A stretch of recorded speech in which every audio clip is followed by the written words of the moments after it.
Owen was my pal, maybe the best one if I had to rank them. He was one of the good guys, but didn't have many friends. We met in high school, drawn together by a mutual love for turn-based strategy games like Master of Orion and Heroes of Might and Magic. Owen was an absolute beast at those games, with a queer talent for memorizing patterns, statistics, and maps. He'd devour games like a man possessed, teasing out exploits and secrets while the rest of us were cursing at the cheating, conniving tactics of our computerized opponent. Even 5 years out of college, Owen remained thin as a rake, his eyes perpetually surprised looking through thick spectacles. Life happened to the rest of our little circle of friends. We went corporate, chased the dream, ran the rat race. We never kept in touch like we should have, other than meeting up every few months for a meal. I gathered that he worked in a bank somewhere, cruising along and meeting his targets without excelling. The last time I saw Owen was a little over 4 months ago. He had arranged to meet me at one of our favorite bars in a quiet part of town. At least, it used to be quiet until jobs and the pressures of grown-up life expanded and filled up my life like so much bubble wrap. I got to the bar first, or so I thought. I searched the crowd fruitlessly until my eyes focused on a lone figure in a scruffy coat sitting at the bar. I had to swallow a gasp as the man turned around. I hadn't seen Owen in the better part of a year, but he looked like he'd aged a dozen. He was thinner than ever, his cheeks sunken in, unshaven, with a wispy beard framing his mouth. He smelled of sweat and grime and worse. One thing hadn't changed. His eyes still blazed with fierce intelligence. He gestured at the seat next to him. When he spoke, the words came out in a rush. He'd found something, he said. He'd found a warning scribbled in an old map he'd seen in a library. It pointed to a street somewhere in the city that he hadn't been able to find on modern maps or on Google Maps. He'd hunted the street down, he said, and found a back alley, a nameless lane between two buildings that shouldn't have been there. Intrigued, he'd gone back and found another 2 maps in the library with other warnings, in different handwriting from the first. The maps were published years apart, yet seemed to be warning readers away from similar nameless streets. Owen grew more animated as he spoke, gesturing wildly, a small crust of white spittle forming at the corner of his mouth. He'd found more of the lanes the maps warned about. Cracks between buildings that shouldn't have been there. Hidden alleys. I saw the familiar glint of obsession in his eyes. He'd found something special, a hidden system, and he wouldn't rest until he had laid bare its secrets. He stopped short, his eyes widening at something through the window, across the busy street. I turned around to see what had spooked him, but the throng of people at the bar and on the street blocked me. Hands shaking, he teased out a tattered map from his pocket. It was covered in his crabby writing, too small to make out by the light of the bar counter. He marked a spot and hurriedly folded up the map, which quickly disappeared into his pocket. It's big, something hidden. I've almost got all the places. I'm almost there. I can't move fast enough. I'll need something faster. So that's what he wanted, just to borrow my car for the weekend. I gave him a look that was half pity and half derision. Pity for the friend I knew, and derision for the madman twitching before me. It wasn't the first time I'd let him drive my car, much less now since we'd drifted apart. I had no idea what had gotten into Owen, and I wasn't even sure that I'd get it back in one piece. In the end, his plaintive wheedling got the better of me, and I agreed to let him have my car for the weekend. I wish to God I hadn't. I didn't hear anything from Owen that Saturday, or the day after. He didn't pick up his mobile the entire night. I had to get a cab to work on Monday morning and planned to take my mounting frustration out on Owen after work. Friendship be damned. His antics seemed more like college hijinks than something an adult should be playing at. I checked my phone as I left my apartment. A text from Owen. Car at my place. I was wrong. Burn map. Leave nothing behind. Don't come after me. I was sufficiently unnerved by the message to leave work early. I hadn't been to Owen's apartment in years, but I still remembered the way. I saw my car parked out front, a cup of coffee in the cup holder, a huge map of the city, densely annotated, unfolded in the passenger seat. I made my way up the stairs. The door to the apartment was open. Owen wasn't inside. His mother was. Her face crumpled with a grief that no parent should know. Owen's house was a wreck, his mental decline clearly reflected in his apartment. Maps, photographs, and sheets of paper covered with a mixture of scrawled handwriting covered every possible surface. Between gulping sobs, she explained how she'd just come back from the morgue to identify his body. He'd been in a pretty nasty hit-and-run accident the morning before. The cops said he must have been dragged for a distance. Facial identification was impossible. She only managed to identify him through his personal effects and a tattoo on his upper arm. Or at least, a tattoo that used to be on his upper arm. The accident had sheared a chunk of flesh right off him, and she had to identify pieces of her son's body laid out on the cold metal of a gurney. Owen's father and brother came by with the funeral director then. I excused myself, leaving the family to their grief. As his friend, I should have offered my help, but I needed to leave the house. Owen had been found on Sunday morning. I whipped out my phone to verify what I already knew. He'd texted me at 3 a.m. on Monday morning. My head was still spinning when I got into my car. The shock of Owen's sudden passing and the chill left by the text message this morning danced nauseatingly in my head. Was the fight in the bar all I had to remember him by? I unfolded the map. Owen's spidery writing covered almost every available space on the map. He'd been writing with a force and speed which turned his usually neat script into an illegible scrawl, so forceful in places that the cheap ballpoint pen had punched through the paper. He'd marked out dozens of locations on the map, with crude stars accompanied by annotated times and dates. The rest of the text made no sense. There were scribbled symbols that didn't even match any language that I knew of. The snatches of English that I could decipher made no more sense than the symbols, products of Owen's obviously addled mind. They watch from the cracks, nameless streets, secret kings and queens of the city. They sing to the dead. They eat the lost. The meaningless text still sent a chill down my spine. The depths of my friend's madness shocked me. I couldn't fathom why he would ask me to destroy the map. Lost in my troubled thoughts, I started my car. A polite chime snapped me from my reverie. It came from a shiny black slab on my dashboard. A GPS unit, not mine. Owen's. A strange thing for him to own since he didn't have a car to start with. I looked at the tiny LCD screen. I was at a location that Owen had marked out on his little GPS unit. His home? No, it was slightly off, across the street. It looked to be in the middle of a building. A shop, maybe? The streets were empty of both pedestrians as well as cars. It was a quiet street, but something felt out of place. No, the street wasn't totally empty. There was a small lane, practically just a crack between two buildings right next to my car. A waifishly thin teenage girl was standing there, dressed in tatty jeans and a plain, threadbare t-shirt. Far too thin for the icy winter weather. No shoes either.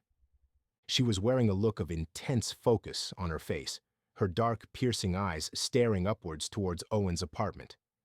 Her face was perfectly formed, pale, but covered in streaks of dirt. Her blonde hair matted into crude dreadlocks. She seemed perfectly at ease in the cold. As though she could feel my eyes on her, her head snapped downwards and she affixed me with her mesmerizing gaze. I felt transfixed, like a butterfly pinned to a corkboard. Her bright pink tongue snaked out from between her dirty lips. The pointy tip ran across her lips in anticipation. I looked back at the GPS unit. There shouldn't have been an alley where she was standing. It should have been a continuous block of buildings. When I looked up, she was gone again. Unnerved by the nameless lane and the vanishing girl, I drove off a little faster than I should have. I must have driven at least 5 blocks when I heard the little chime from my dashboard again. Another star on the map. Same thing, a star where there shouldn't have been a break between buildings. I nearly slammed on the brakes in shock when I saw the girl again. There was no way she could have made the distance between my last stop and this one on foot. I racked my brains for a logical explanation as my car cruised by. A sister? Or did she have a car in a parallel street? I found her giving me that same intense look. It had to be the same girl. It was the look, that hungry look. She craned her neck to follow my car as I drove by, like a snake staring a mouse down. I watched her shrinking into the rearview mirror for as long as I could. Then I floored the accelerator, trying to get as far from her as possible. Rubber squealed on the black asphalt. I'd put about 7 blocks between the girl and I when the polite chime from my dashboard sounded again. Adrenaline pumped through my system. My gaze swept across the empty streets. There she was again. It had to be the same girl. It had to be. She caught my gaze with her own piercing look, and she smiled at me. No, it wasn't a smile. She pulled her lips up and back and bared her straight white teeth, but there was neither humor nor warmth in the expression. It put me in mind of a baboon or a wolf, facing down something small and helpless. Baring her fangs, I thought. She abruptly turned and scuttled down that almost hidden alley. I stopped the car. Owen had found something. I hadn't done right by him in his last days, but I had to know how he died. I owed him that much. I rounded the corner mere seconds after the girl. The alley was empty. Rough cement walls stretched to the sky, blocking out the tired light of the evening sun. She had vanished in the scant seconds it took me to get to the mouth of the tiny, nameless alley. My pulse quickened as I made my way down the tight corridor. My walk turned into a trot, and the trot into a sprint. By the time I had reached the end of the street, my chest was heaving, constricted by bands of hot iron. My breath steamed in the cold evening air. She wasn't there. There weren't any alcoves or windows or turnoffs anywhere down the alley. I hit the end of the alley and peered down the adjacent street.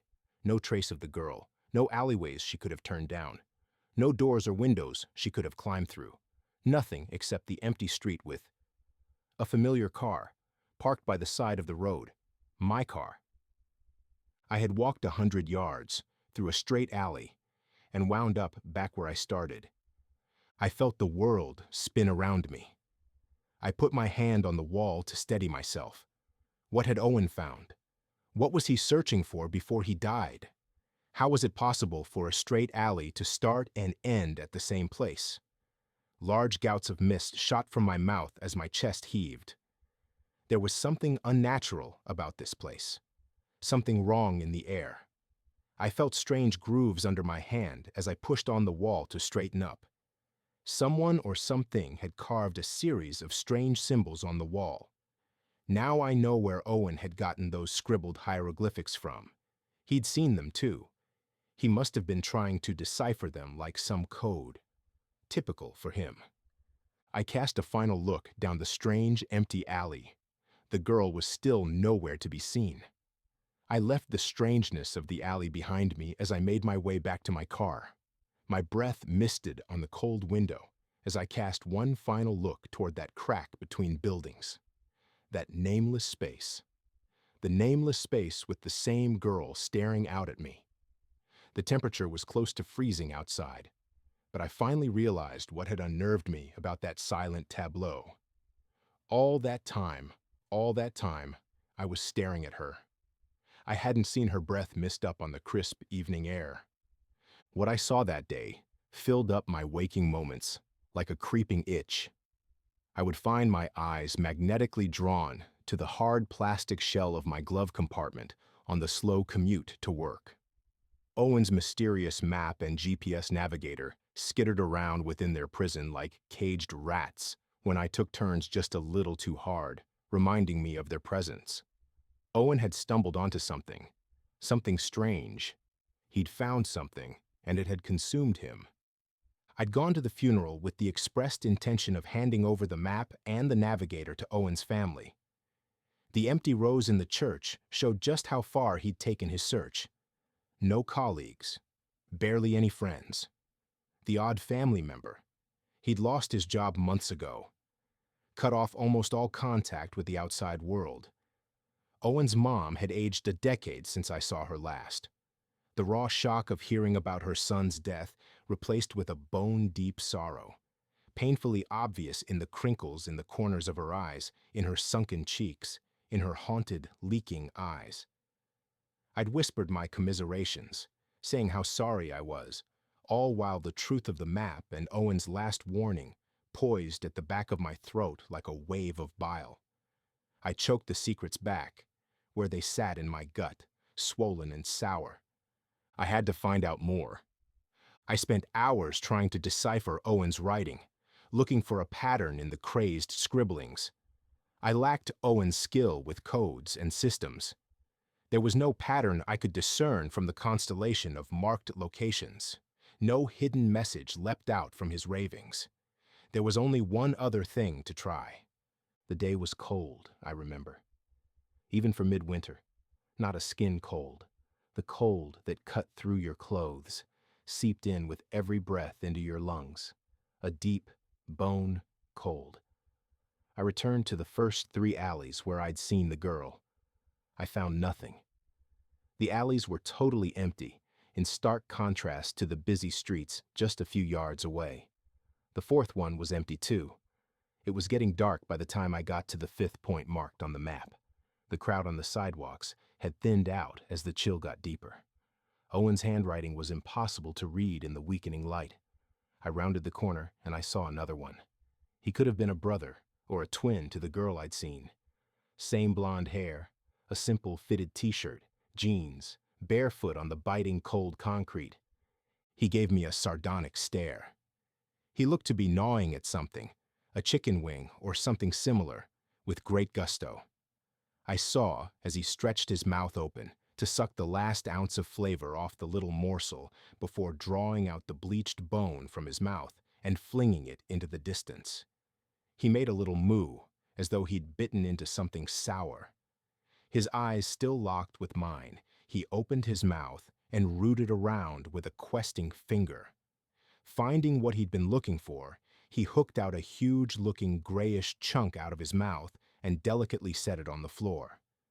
Abruptly, he turned, took 3 deliberate steps to his right, and vanished around a turn. I rushed forward to see what he had out on the floor. I wished I hadn't. It was a ring. Class of '06, still slicked wet with saliva on the outside, but sticky red with blood and shreds tissue on the inside. I instinctively clutched at the identical ring I wore on my index finger. The boy hadn't been chewing on any buffalo wing. He'd been chewing on Owen's finger. The smell of blood hit my nose, sharp and rich through the evening chill. My last meal rushed out of me in a flood and sat hot and steaming on the cold floor. I turned to face the small nook the boy had walked into. Nothing. Like the girl, he'd vanished. All that lay before me was a featureless dead end. Not featureless. Something that nobody else could have seen. Nobody but Owen and me. There, in the delicate spiderweb of cracks on the concrete, drawn out in a thin black filigree on the wall, was another of the symbols from Owen's map. When does a search become an obsession? Or when does obsession burst into mania? Owen's degeneration was clear as day to me, but my own descent was far more subtle. The terrible damage of the accident had visited one final indignity on Owen and his kin. They had to say goodbye to the polished wooden veneer of a closed coffin. Had it really been my dear friend in that box? There must have been a few hundred of those rings pressed out. It could have belonged to anyone in my graduating year. Yet, I knew deep inside of me that it had to be Owen's ring I had picked up off the cold cement, wet with spit and blood. My search began in earnest then, to seek out what he had found, hoping beyond reason that I would find my old friend somewhere along that path. It started innocently enough. I'd spend a free evening after work wandering the streets, following Owen's map, each location like another morsel on a trail of breadcrumbs. The trail of clues was maddening. Again, I got the sense of a deeper pattern behind the randomness and cursed myself for being unable to see it. Each site I visited seemed to hold a piece of the puzzle. I grew adept in finding the hidden symbols that Owen had found in the cracks in the city. I'd already found the first symbol scrawled into the wall in chalk when I'd seen the girl. Another hidden in a network of cracks in wall after I found Owen's ring on the floor. Those weren't the last. I found another set of 3 symbols hidden within spray-painted tags on a wall. One more in the carefully arranged guts of a dead rat, its bowels burst and scattered over the floor. Another woven into the silken threads of a spider web, stretched between gray concrete and a rusty dumpster.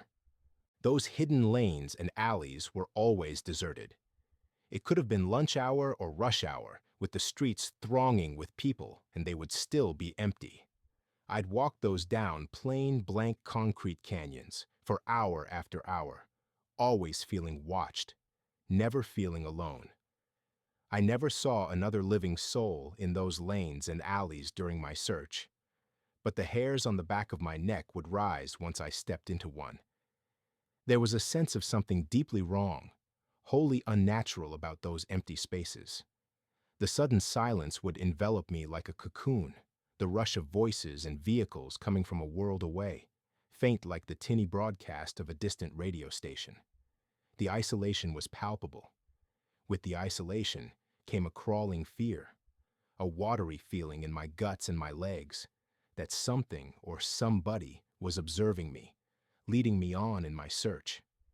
I never saw another living soul in those lonesome places, until I started seeing them again. The glances were always fleeting, titillating, a glimpse of a person turning into one of those cracks in the city seconds before I rounded the corner, only to find myself alone in an empty alley.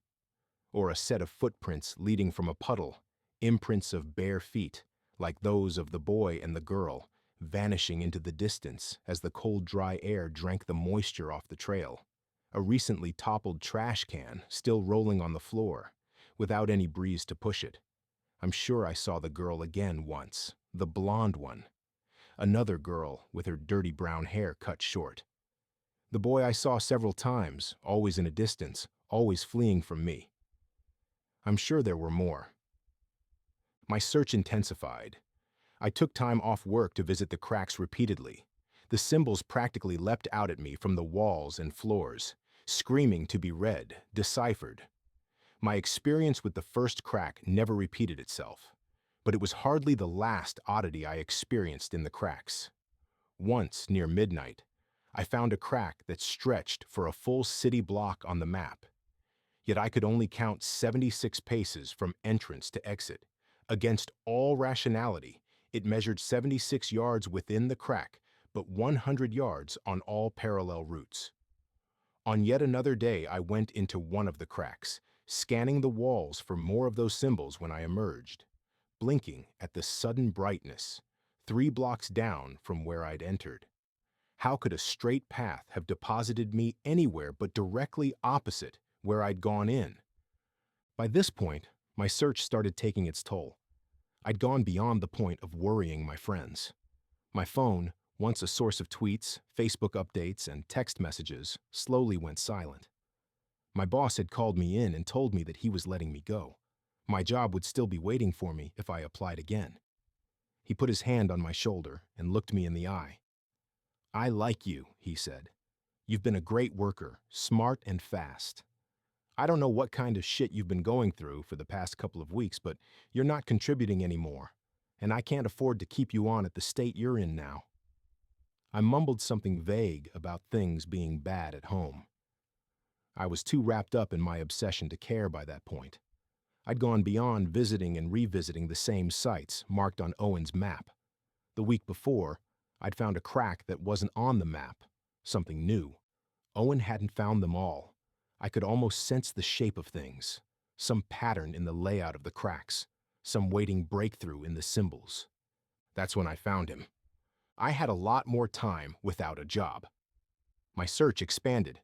I found 2 more cracks, greedily documenting their locations and taking pictures of all the symbols I could find. And then I found my fourth one. The sun was high overhead, but the light provided no warmth. Like a morgue, I remember thinking, all bright and cold. I rounded a corner on a busy street downtown. My breath caught in my throat. I felt the familiar tingle. I'd found another one. My heart leapt. But there was something else here. A few yards in, hunched over, was a man. A denizen of the streets from the looks of it. His tattered jacket wrapped tightly around his slight frame to keep out the biting cold. A dirty hand poked out from his jacket, holding the zipperless front together. I just saw two fingers clutching the dirty material. Some terrible damage had been wrought on his hand. A bandage, gummy with dried blood and pus, covered the rest of it. I rushed forward to speak to him, the first other real person I'd seen in my search. He perked up at the sound of my footsteps. His rheumy eyes widened when he saw me. The man raised a sheet of cardboard, crudely torn from some carton or box. I'd expected to see something routine, a plea for spare change, something about being willing to work, maybe even something witty. Instead, scrawled in large blocky letters, 4 words: "Run, they hunt you."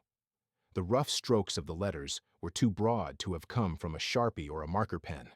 The ink was a rusty smear of brown, too spread out to have come from a normal writing instrument. Blood. The man had written the warning in blood. Who? I formed the question with my lips even as the answer rang in my mind, clear as a bell. Owen's voice. The kings and queens of the city. In that moment, my eyes locked with the clear blue eyes of the wreck of a man in front of me, and the dawning realization hit me like a freight train. Owen. Sweet God in heaven, I was looking at Owen.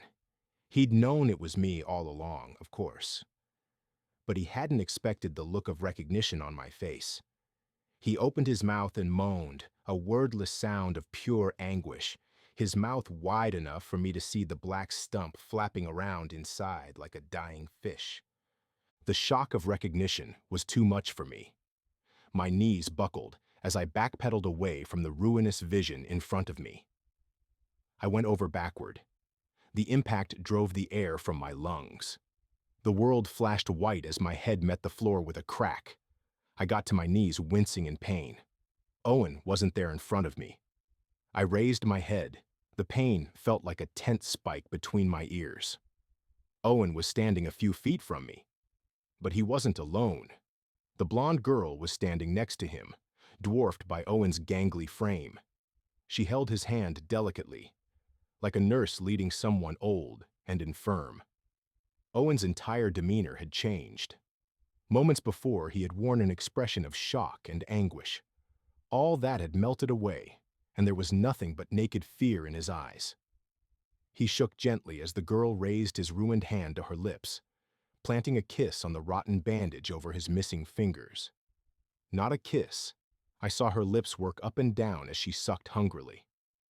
When she looked up, there was a smear of brown over the perfect pink bow of her lips. "We're coming for you next. There is so very little of this one left, and there are so many of us." Her voice was clear and sharp, with just a trace of girlishness. She reached up and stroked Owen's cheek softly, smiling at me.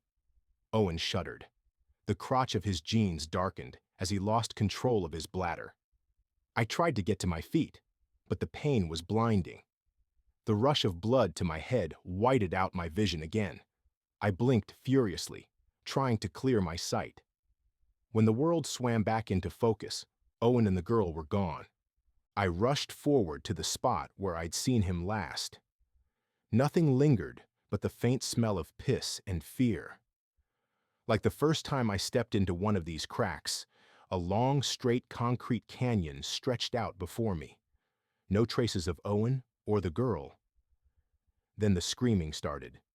The same sound that Owen had made earlier, a sound of pure pain and anguish, torn straight from his soul. It seemed like it was coming from everywhere and nowhere. I spun around like a madman, hoping to catch one last glimpse of my friend. He wasn't there. I put my hand against the wall to steady myself. I snapped my hand back. The wall was vibrating, humming. The screams were coming from the walls. I ran. The streets had emptied out for the evening. I'd lost track of where I was, how far I'd run. I felt like a man coming up for air, surfacing from the depths of a waking dream. A stranger looked back at me from the glass facades of the shops I walked past. An eternity ago, I was young, full of life, and successful. Owen was the vagabond, the kook, the madman. Now we were the same, he and I. Disheveled, unshaven, with one difference. I was afraid now. Afraid of what I'd become, of how far I'd fallen.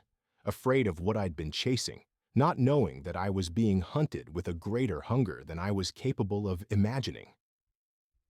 I swallowed a little scream as I saw a pale face watching me in the reflection. I peeked over my shoulder. A young man stared out at me from an alley. One of them. The alley was dark. The scant street lighting made it seem like he was floating in shadow. He beamed widely at me, his teeth white and perfect, and stepped backward. The darkness swallowed him. My pace quickened. Another alley, another crack. Two of them this time, staring out from across the street, their eyes bright with mirth and longing. Is that what Owen saw that night in the bar? Was he being hunted too? I broke into a slow jog and then into a flat-out sprint as the fear took root and grew. Owen was dead now, I was sure of it. I had squandered his first warning, and I feared that his second warning had come too late. I had to get home. Destroy the maps like Owen said. Stay away from the cracks. Maybe leave town. There was nothing left here for me anyway. Only one more thing to do. And I've just done it, like the map Owen found, or the last text he sent me, or his last message to me written in his own blood. I've burnt the map, deleted all my photos, thrown out the GPS unit, anything that hints at where the cracks are.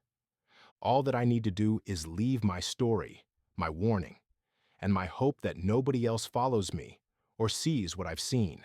I am done. There are cracks in our cities. There are dark things that live in the cracks, hidden things lurking in the web of cracks like spiders, waiting for the unwitting, the unprepared, and the lost. And they are hungry.